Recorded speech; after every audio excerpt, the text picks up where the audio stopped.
बिस्मिल्लाहिर्रहमानिर्रहीम। 10th class. बेटे last time हम लोगों ने प्रिपरेशन मेथड्स ऑफ अल्कीन्स पढ़ा था। उसमें दो मेथड्स पढ़े थे, रिएक्शंस पढ़े थे। मुझे उम्मीद है आप लोगों ने प्रैक्टिस की होगी। नेक्स्ट हमारे पास जो टॉपिक है जो आज हम डिस्कस करेंगे वो है फिज़िकल प्रॉपर्टीज़ ऑफ अल्केन्स। ये जो फिज़िकल प्रॉपर्टीज़ ऑफ अल्केन्स है बेटे, हमारे पास ये वाला जो क्वेश्चन है ये लॉन्ग क्वेश्चन के तौर पर आ सकता है। आप प्रीवियस पेपर्स अगर देखोगे तो उसमें ये बहुत दफ़ा रिपीट हो चुका है। इसके अलावा शॉर्ट क्वेश्चन के तौर पर भी आ सकता है।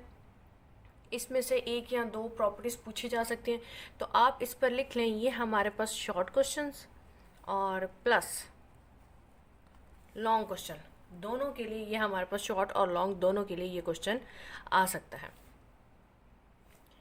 फिज़िकल प्रॉपर्टीज़ नाम से ज़ाहिर है बेटे, इसमें हम अल्केन्स की फ़िज़िकल प्रॉपर्टीज़ कि उसके मेल्टिंग पॉइंट, उसके बॉइलिंग पॉइंट, उसके इवेपोरेशन, डेंसिटी, सॉल्युबिलिटी, ये तमाम चीज़ें इसमें डिस्कस करेंगे।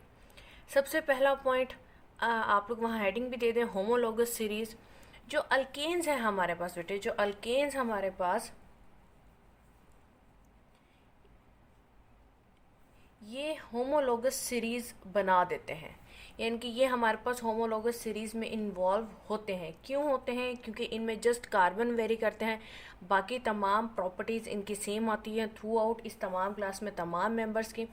इसके पहले जो चार मेंबर्स हैं, पहले चार मेंबर्स का यहाँ पर क्या मतलब है? पहले चार मेंबर्स बेटे यहाँ पर मतलब है कि CH4, C2H6, C3H8, C4H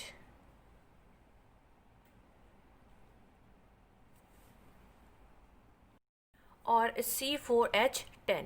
ये पहले जो हमारे पास चार मेंबर्स हैं, मीथेन, इथेन, प्रोपेन और ब्यूटेन, ये चार मेंबर्स हमारे पास गैसियस फॉर्म में प्रेजेंट हैं।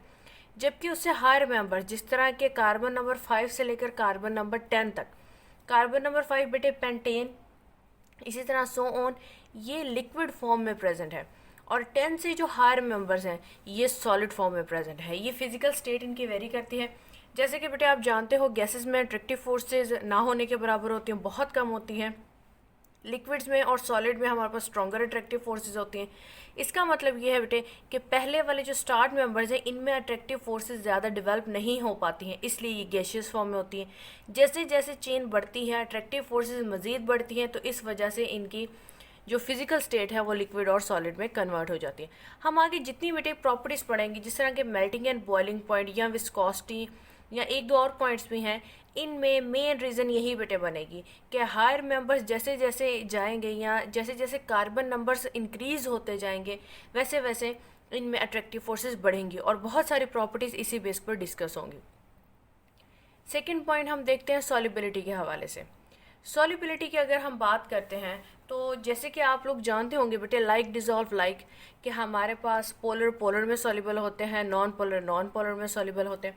अल्केन्स में अगर हम देखें तो अल्केन्स में जस्ट कार्बन है और हाइड्रोजन है, ये दो उसमें प्रेजेंट है, जस्ट कार्बन एंड हाइड्रोजन। इनमें कोई इलेक्ट्रोनेगेटिव का फ़र्क नहीं है, कोई इनमें पॉजिटिव या नेगेटिव चार्जेस नहीं होते, इसलिए ये हमारे पास नॉन पोलर होते हैं। नॉन पोलर होने की वजह से बेटे वाटर में हमारे पास ये सॉल्युबल नहीं होते हैं, क्योंकि वाटर हमारे पास एक पोलर सॉल्वेंट है।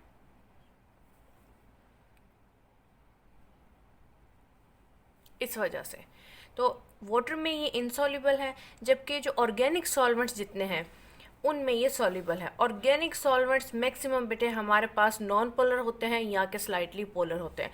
तो नॉन पोलर है तो ये नॉन पोलर में ही सॉल्युबल होगा, पोलर सॉल्वेंट्स में ये सॉल्युबल नहीं होगा।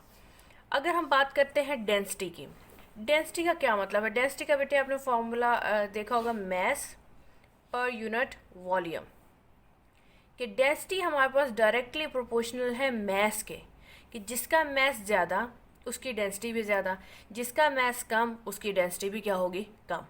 तो यहाँ पर देखो बेटे, अगर हम इसका मॉलिक्यूलर मैसेस कैलकुलेट करें तो आपको पता है बेटे कार्बन का हमारे पास कितना है? 12। और अगर हम बात करें हाइड्रोजन की तो हाइड्रोजन का कितना है? 1। और यहाँ कितने हाइड्रोजन से? 4। तो प्लस क्या आएगा? 4 इज इक्वल टू क्या आंसर आएगा? 12, 13, 14, 15, 16। जबकि इनके आप कैलकुलेट करो तो मॉलिक्यूलर मैसेज इंक्रीज होते जाएंगे। तो डेंसिटी भी हमारे पास ग्रेजुअली इंक्रीज होगी जैसे जैसे मॉलिक्यूलर मैसेज इंक्रीज होंगे। इसका मतलब कि हमारे पास अगर मैं इथेन की बात करूं, इथेन की मीथेन से ज़्यादा होगी, प्रोपेन की इथेन से ज़्यादा होगी।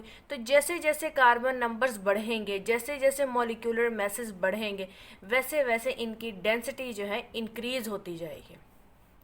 इसके बाद मेल्टिंग एंड बॉइलिंग पॉइंट की अगर हम बात करें तो मैंने पहले भी बात की बेटे कि मेल्टिंग बॉइलिंग पॉइंट क्या है हमारे पास कि वो मेल्ट कर जाए, या बॉइलिंग पॉइंट क्या है कि हमारे पास लिक्विड वेपर्स में कन्वर्ट हो जाए।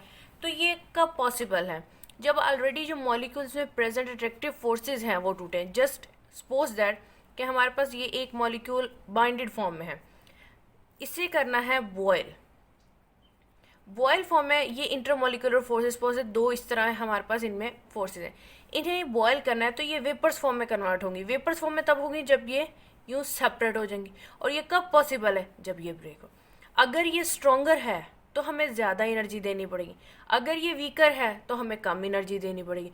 तो स्ट्रोंगर में ज़्यादा हीट, ज़्यादा टेम्परेचर, तो बॉइलिंग पॉइंट क्या होगा? ज़्यादा।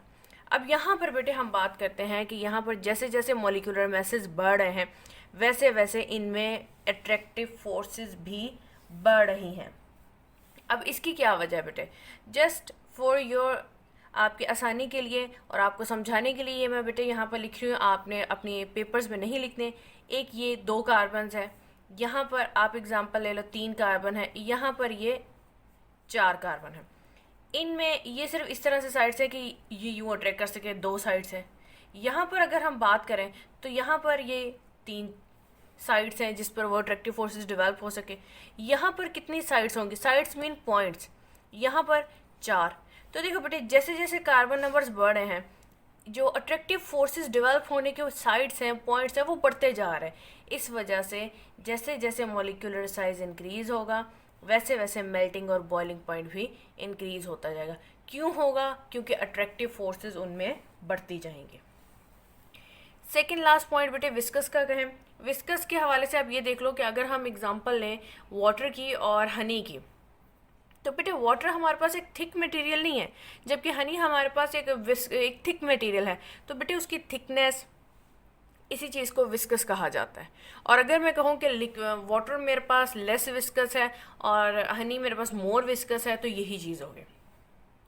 यहाँ पर अब हम बात करते हैं अल्केन्स के हवाले से कि इसमें कौन सी चीज़ें विस्कस होंगी या कौन सी नहीं होंगी। तो बेटे ये पहले मेंबर्स तो हैं गैसियस फॉर्म में, देन लिक्विड में, तो देन सॉलिड्स में। इसका मतलब हमारे पास more viscous as molecular size increases.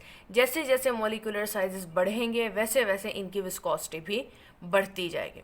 अगर हम फ्लेमेबल मतलब जलने की कैपेसिटी, हम कहते हैं कि एक चीज़ कितना जल सकती है या उसमें क्या कैपेसिटी है कि वो जलने के वो कितना जल्दी फायर में कन्वर्ट कर सकती है। तो फ्लेमेबल में बेटे अगर हम बात करते हैं तो ये हमारे पास लेस फ्लेमेबल हैं। जैसे जैसे मॉलिक्यूलर साइजेस बढ़ते हैं वैसे वैसे ये डिफ़िकल्ट टू बर्न, हमारे पास इनकी बर्निंग ज़्यादा बेहतर नहीं होती। गैशियस की बात करें तो इनकी बर्निंग आसान होती है। लिक्विड एंड सॉलिड्स के जैसे जैसे कार्बन मेंबर्स बढ़ रहे हैं वैसे वैसे ये विस्कस होते जा रहे हैं, वैसे वैसे इनके मेल्टिंग बॉइलिंग पॉइंट्स बढ़ते जा रहे हैं और वैसे वैसे ही इनकी फ्लेमेबिलिटी जो कैपेसिटी है जो वो कम होती जा रही है। तो ये हमारे पास कुछ पॉइंट्स थे। इन पॉइंट्स की हेडिंग्स आप लोगों ने बेटे यही दे देनी है, flammable, viscous, melting and boiling point, density, solubility and homologous series. ये हेडिंग्स दे देनी है। यहाँ तक आपने कोई चीज़ भी मिस नहीं करनी है, पॉइंट्स फॉर्म में देनी है। आपके बुक्स में हेडिंग नहीं दी हुई है, लेकिन बेहतर है कि आप लोग इन पॉइंट्स पर हेडिंग दे दें।